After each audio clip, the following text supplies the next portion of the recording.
So the other addition to UFC 4, it was a surprise to an extent, because if anything, he should have been in the game earlier. It was after his win against Eric Anders, he garnered a lot of attention. But here, Khalil Rountree, he's been asking to be in the game. Like, I vouch for this guy to be in the game, so I'm very happy for him to get into UFC 4. He has an incredible backstory behind him.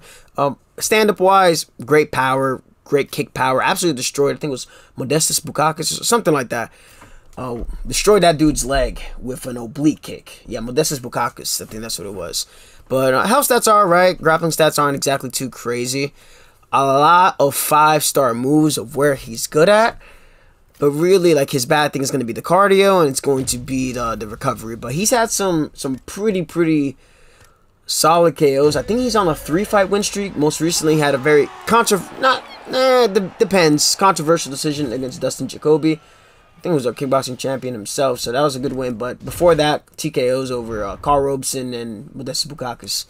But, you know, he was going through it. So, level 2 jab, not too crazy. Level 4 cross. He uses that a lot, being that he's usually the southpaw against his opponents who are orthodox. Lead hook, rear hook are level 5. Uppercuts are level 5. The body jab is level 1, so that's not good. Lead elbows 4. You know, good stuff. The calf kicks are level 1. I don't know how I feel about that.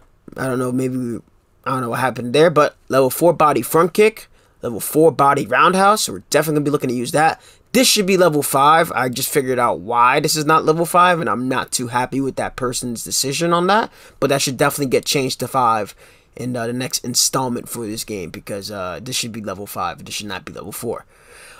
And lead leg kick, rear leg kick is a level 5. Like, you can pretty much get the gist of where his moveset comes from. So, you know, he had with Khalil Rountree, his father was murdered when he was younger. He was around the age of 19, 20. He was pretty much obese, overweight, not too much of a confrontational individual. And after he watched The Ultimate Fighter, it prompted him to go into MMA training. And he started, after a year of MMA training, he started his MMA amateur career. And that's where everything kickstarted for him. And he's spoken a lot. He's had some very passionate interviews in the octagon after his fights. And, you know, he did not know what he was going to do without fighting. So I'm very happy to be able to showcase this gem of an individual in Khalil Rountree Jr. Let's go have some fun. Alrighty. Jared Cannonier. Mr. Jared Cannonier. Hey, I ain't gonna hold you. You know what? I ain't gonna talk about it. Alright, let's go. I ain't gonna hold you, bro. I ain't gonna say it. If you know, you know. If you know, you know. Alright. Going against Jared Cannonier. His first fight. What the hell? What the hell are you doing? Those hands have definitely taken you. Well, perhaps a sign of things to come as he lands a kick there. Okay. Nice kick landed by this gentleman. We're gonna have to. I want to try to take this moment to try to talk about Khalil and what he's gone through, but it doesn't look like this is gonna be one of those fights where I'm gonna be able to. Oh no. No grappling. We've learned from the Q to lava loss, alright? Hit you with a knee to the head. There we go. Some elbows in the clinch. Khalil does some pretty good destructive work in the clinch. And against Jared Cannonier, Jared also has a pretty solid clinch. Okay, that's a cheeky little rear uppercut you tried there. And this is a little bit of that fuzzy blocking issue. See that? You see that? He's just high-low. He's just doing this so he can try to get a free check. And it's something that irks me so much, because I really feel that there should be a penalty against that fuzzy blocking stuff. One, it grants people free checks. And if you're trying to work with somebody like Rountree, it can be extremely frustrating when you have somebody who's just high-low blocking, and nothing. There's not really too much of a penalty, unless you have somebody that can box with the guy, you know, slowly chip away at their head of. So, I was talking to Martial Mind about this, and he agreed with me. I'm like, yeah, it's kind of dumb. You can just keep constantly moving your hands up and down, and you're going to be granted a free check. and you can just slide in and out of range relatively easily. So I'm proposing that there should be some type of stamina penalty. Nothing too crazy, but to move your... Oh my god. Here talking about stamina penalty, he just whipped the shit out of my head kick, but he must have been holding blocks so he couldn't punish us. But there should be some type of penalty, small, short-term penalty, and if you're doing it too much, it maybe affects the long term. Because moving your hand, go in front of your screen right now. Wow, this guy, brother, if you don't want to engage, I'm just gonna sit back too. But go while you're watching this, keep moving your hands up and down in front of your face. Try doing that for 15 minutes. You don't tell me that's not going to be a little bit taxing on your arms and your shoulders. It's something. And this guy is really trying to make me chase him with Khalil. And Khalil, because we don't have too many of our sniping weapons with our hands, right? We don't have, there we go. Sneak that through. Oh, he just keeps catching his body teeps. Our sniping weapons are mainly with our feet. And then the body teeps. The lead leg side kick. Our leg kicks would actually be a good weapon to snipe with, but this is making this a lot more difficult than it should be. So we have to take a little bit of a different approach. This is where clock control is going to be a very, very key factor here. Something that Khalil has gotten significantly better at himself. You know, his most recent bout against Dustin Jacoby, he picked his shots, you know. Part of the reason he got that decision was that he was landing a little bit harder shots. The activity of Jacoby was, you know, much to be debated, and a lot of people, you know, they had him winning, and I don't think either man could have been faulted with winning that bout. Personally, I was hoping that Khalil wins. I've liked, again, I mentioned his story is incredible. You know, somebody with no combat-based background, able to take that leap into MMA and having, you know, to be known by a group of people that don't know you. They know you as a professional fighter. He also does a lot of stuff with regards to music. And I think he was traveling with a band up until he made that change into MMA. And we'll get into more specifics about that hopefully later, because I really gotta focus on this guy right here, because this is one of those styles. Oh my shit! Come on. Yep. Okay. We're going full gamer mode. No, sneak that in. We need him with a double. We need to make him focus on just one thing to block. Good defense to block the strike coming back. All right, so Jared circling. And now we're in a position where we cannot force the issue too crazy, because he's already gotten that head kick. Right, he's gotten this head kick. So he's in the lead in the second round so far, unless we get a knockdown. Back out. I feel like that first round was definitely ours. Didn't mean to shoot. It's throw a body jab. Ooh. What you gonna do? Stop staring at me like that, Jared. Show his eyes. I just like, come on, bro. Well, he's been pretty accurate tonight. Still a lot of feints, backing out, looking to bite on them. See the body teep. Because they don't see too much of a threat. This guy has to have confidence in strike modifiers. Hold on, I don't want it. No shit, right? He's still safe, but he's also gonna be able to land. There we go. We're gonna have to delay our timing of our strikes. It's gonna be the best way to try to sneak through this guy's annoying defense. No, yeah. You're one of those. Smart. You're one of those. It's one of the round stealers. He's gonna do the bare minimum, mainly using a lot of this lateral motion that he's going, doing the bare minimum and just waiting for you to catch a mistake. But in this case, I caught you making a mistake. Body teep. You sidestep that. You got him out of there. Sean play keep away. Sean play keep away. And all we need is one. We got 97, 97 kick power. Sidestep that. Thank you for the respect. I'll give you some respect back. And we're gonna get Jared Cannonier out of there. That was a tricky one. That was very much so a tricky one, but managed to land a beautiful sidestep counter to start off the showcase and get Jared the Killer Gorilla Cannonier out of there. Hopefully we don't have to deal with more of that, that's for sure. So I've been trying to not fight this guy for the longest, and not for the reason you think. I've been sitting at this fucking screen and ranked for like 5 minutes backing out of 170 MS, but I'm like, you know what, fuck it, he won't go away, so. Uh-oh. 170 MS and Daniel Cormier. So we got 5 rounds, so we're going to take our time. Give ourselves a little bit of time to talk about Mr. Khalil while we try to figure out this how this Cormier plays. Okay? Okay, that's one of his sequences. Double jabs. You know, slip hook there. Oh my god! Okay. I see it already. And he's going to be one of those. So this guy's prompting double jab, and he wants my slip counter reaction. And because we're in open stance, I'm not going to go orthodox with Khalil. I'm going to be very stubborn. I'm not going to be able to have access to my block counter. And this a little bit of a delay. So we're not going to be able to get the real hook counter as easily as we would like. So I'm just going to see. We're going to have to just take our time here. 5 rounds. If we got to go 5, we got to go 5. But, you know, Khalil, he's spoken a lot about some issues that he's had, you know, depression, his downward spiral, everything along those lines. He's drinking soda, smoking cigarettes a day, like 2 cigarettes a day. And then he, from watching MMA, he was able to change, prompted him to change his life for the better. You know, the little steps in the process with his training. He credits a lot to his coach.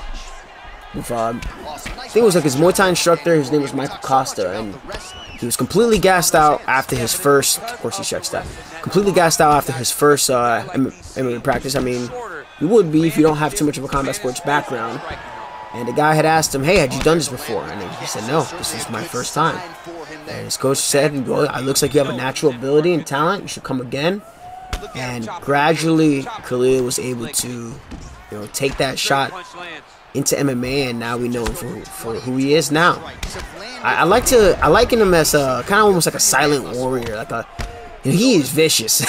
This dude is fucking vicious in a cage. Like there's like, you know, like if he can kick you as hard as he can, there you go, get a rock. He can kick you as hard as he can, wherever he can, he will fucking do it. There you go. Oh my god, dude, desperation. Add some layers to your fucking game. I mean, you want to keep forcing. This is what I mean. Just keep throwing shit at the wall until it fucking sticks. This is what this style is. But whatever. We'll just keep on working what we gotta work through. There you go, sneaking the head kick. Ay ay ay. Jesus.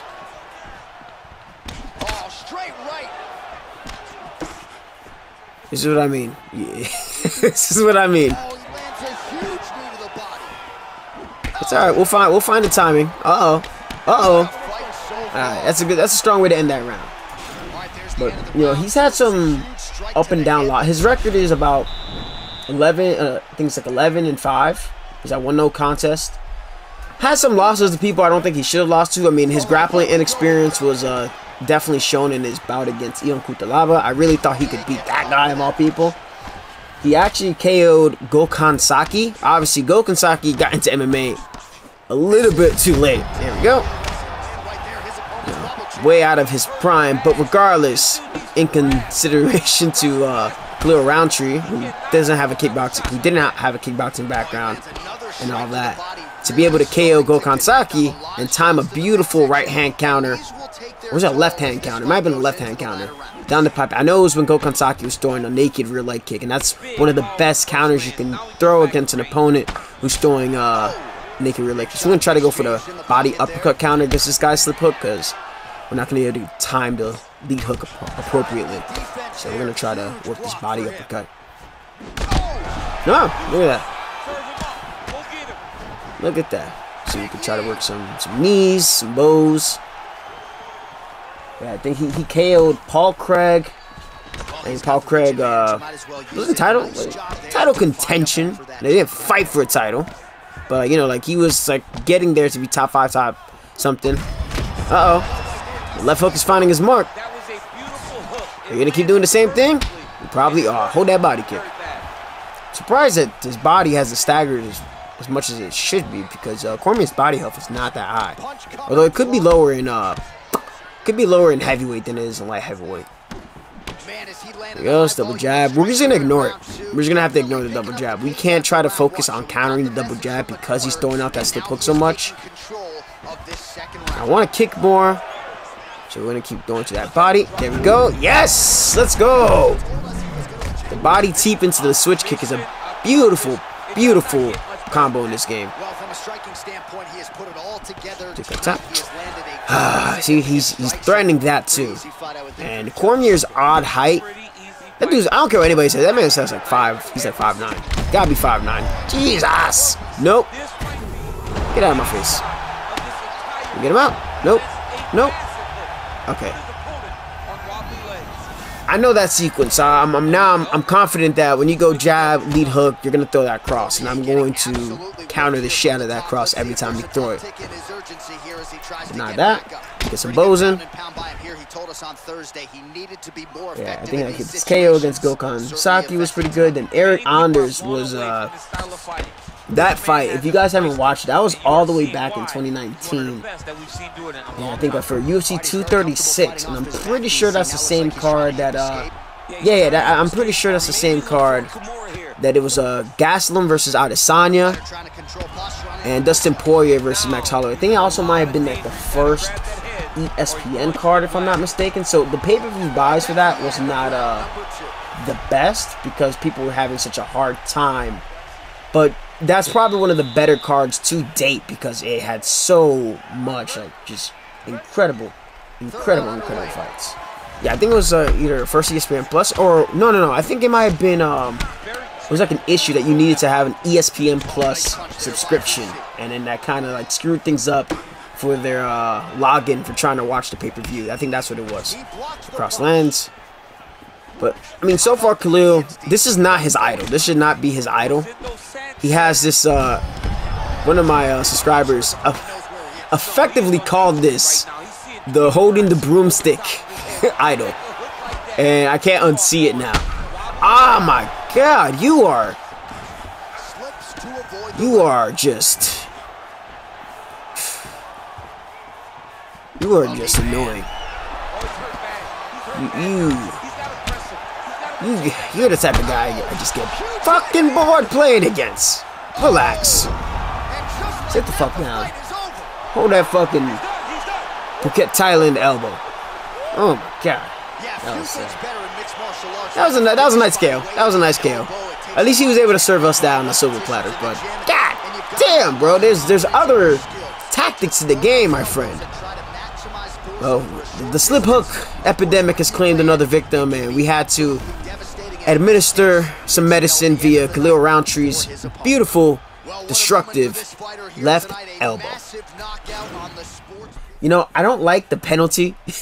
I was just put on timeout for 15 minutes because I kept backing out of a heavyweight fight. Usually it's 30, but I guess they decided to be nice to me today and only make it 15 minutes. But I'm not a fan of that penalty. I don't want to fight any heavyweight fights. I wish they can just let you choose between the two weight classes as opposed to, you know, having to be forced to fight a fight that we don't want. And I meant to throw a body straight. That's not good. But it is what it is. Going against this Jamal Hill. And post-buff Jamal Hill is a problem. He's a 4.5-star fighter now. Got a lot of buffs to his accuracy, his power. And this guy is smart. This guy's smart. I've fought this guy plenty of times in UFC 3, if I'm not mistaken. Okay. So I think one problem that players are probably going to have with Khalil Rountree is that they're going to probably try to kick your opponent right away, and they're probably going to be ready for it. Like, you see that? This dude he was already ready to check. And I kind of forget my own rule about using a character that can kick. And it's, just start off with punches first. The only problem is, see, with Khalil, he only has boxing combinations level 2. So in terms of my, I can of course string like a 4, 6, 7 piece combination. I can do that with anybody when I time it correctly. But against somebody like Jamal Hill who has hellacious power, it's so risky. Did that a little bit too early. So you just exchange there in the pocket with the dude. Relax. Now we can. All right, now we can find the leg kicks. When he's moving his head like that, that's going to be a better window for us to try to kick his legs. Also going to try to mix in this destructive lead leg side kick of Khalil Rountree's that should be level 5. Cough, cough. If you're watching this, I'm talking to you, my boy. But you know, should be level 5, not 4. But we're gonna mix that in accordingly. I think the best windows to try to like land at lead leg side kick is not when they're firing off the jab. I mean, that jab can work pretty well too, but more so if they like miss a rear strike, like a rear-handed strike, whether it be a hook or a rear straight, and they're not gonna follow up anything. It's a really, really good option, especially if they're checking the kick a lot, right? It's a good way to intercept a forward-moving opponent. Plus, when you get them sidestepping, no, finally. I be mashing X and mashing fucking X, and then sometimes I don't get my up kick. I would have been very annoyed there.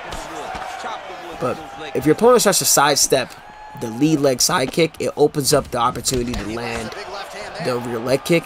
Sometimes I prefer the calf kick because it's a little bit faster, less risk. But Khalil Rountree's calf kicks are only at level 1. Which I don't agree with, even if he's never quote-unquote used them. By virtue of him having good rear leg kicks, he's going to at least have like level 3 calf kicks. It's just, you don't suddenly forget how to kick because you don't throw the specific kick. You feel me? You feel me? Now that argument isn't the same for guys who have like shitty lead leg kicks. So some people, they can just kick better with their rear leg kick, with their rear leg, than they can with their lead body kick. It's just a matter of like the way that your hips work. But Khalil has some pretty snappingly strong kicks. Extremely strong kicks. Round 2 is underway. Oh, he's not going to touch him up. That's cool. So for all these 5-round fights.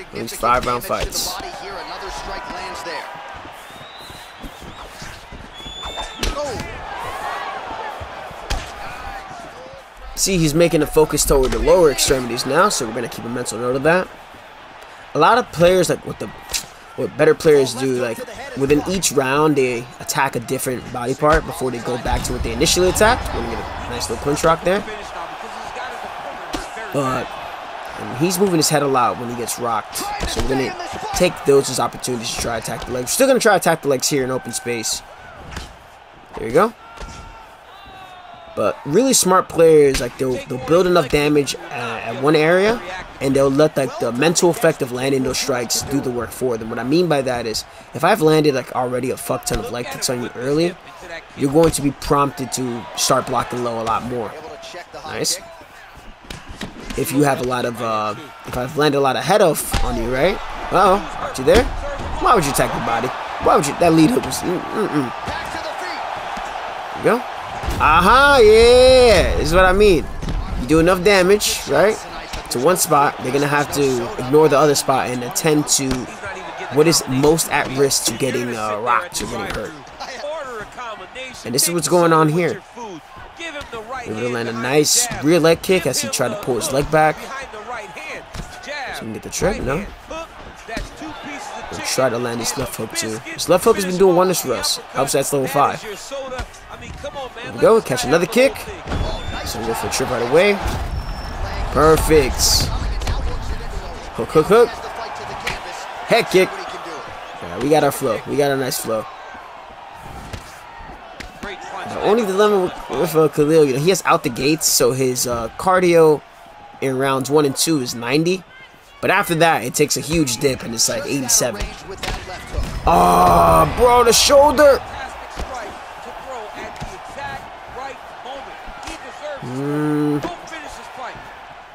I think one little deficiency I'm seeing with this player is that he does like to stay in the pocket if his head health is compromised. So if I've just recently rocked him, more likely than not, he's going to try to get one back.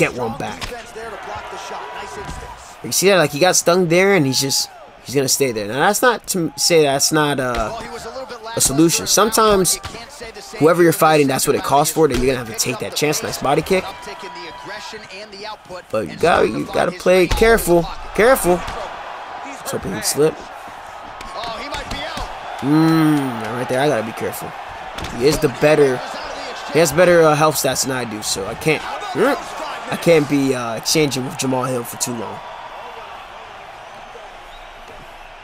Now I think Khalil Rountree's next fight is going to be, if I'm not mistaken, his next fight is going to be against Chris Daukaus, and I think that's going to be, I think it's in August, and it's going to be the same card as Vicente Luque versus Rafael dos Anjos, which, random ass booking, but you know, we all know RDA. There we go.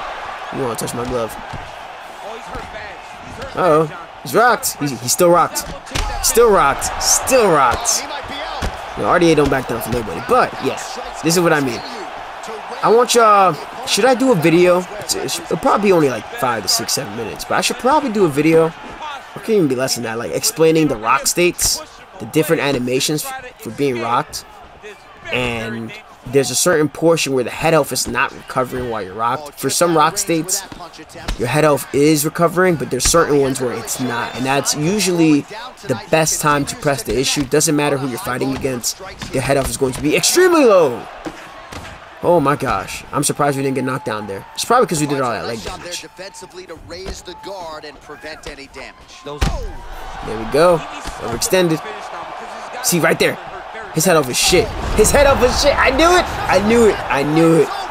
That is like the critical rock state. That was perfect. That could have been perfect. All right. Let me know if y'all want me to do a video on that. I suppose for this, I think that's going to be the last bout for the showcase. Hopefully you guys enjoy me showcasing Khalil Rountree Jr. What an incredible journey this man has had to get to this point, to becoming a UFC fighter, and I wish him the best of luck against Chris Daukaus in his next bout. I'm Mary 17. I appreciate all of you. Let me know what you like the most about the video. I'm out of here.